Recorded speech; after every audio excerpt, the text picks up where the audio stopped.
Welcome students to grey matter enhancer. দশম শ্রেণীর জীবন বিজ্ঞানের আবার কিছু প্রশ্ন নিয়ে চলে এসেছি। প্রথমেই আছে ঠিক ভুল নির্বাচন। আজকে উত্তরগুলো বলবো না, শুধু প্রশ্নগুলোই বলছি। দেখে নাও তাহলে কি কি প্রশ্ন আছে। 1 নম্বর, প্রাকৃতিক নির্বাচন পদ্ধতি হলো ডারউইনের বিবর্তন তত্ত্বের মূল প্রতিপাদ্য। 2, ডারউইন তার তত্ত্বে মিউটেশনকে সর্বাধিক গুরুত্ব দিয়েছিলেন। 3, মেরি চিপ্পাসের আকৃতি ছিল আধুনিক গাধার মতো এবং উচ্চতা ছিল 40 ইঞ্চি।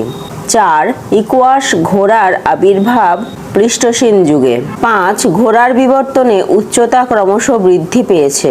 6, আর্কিওপটেরিক্স হলো একটি জীবন্ত জীবাশ্ম।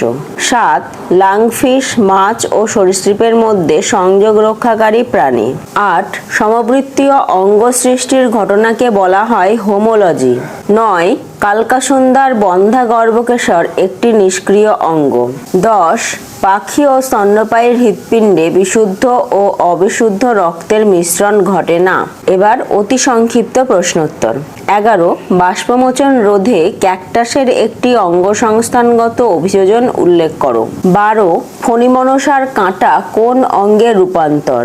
13, ফাইলোক্ল্যাড কোন উদ্ভিদের বৈশিষ্ট্য। 14, কি প্রয়োজনে ক্যাকটাসের পর্ণকাণ্ডের উপরে স্থূল কিউটিকল থাকে। 15, জাঙ্গল উদ্ভিদে বাষ্পমোচন হার কমানোর জন্য পত্ররন্ধ্রের অবস্থানের কি পরিবর্তন দেখা যায়। 16, নিবেশিত পত্ররন্ধ্র দেখা যায় এমন একটি উদ্ভিদের নাম লেখো।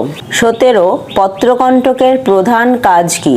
18, জলের অভাব দূরীকরণের জন্য ক্যাকটাস জাতীয় উদ্ভিদ এবং সুন্দরী গাছে বর্তমান একটি সাধারণ ব্যবস্থাপনার উল্লেখ করো।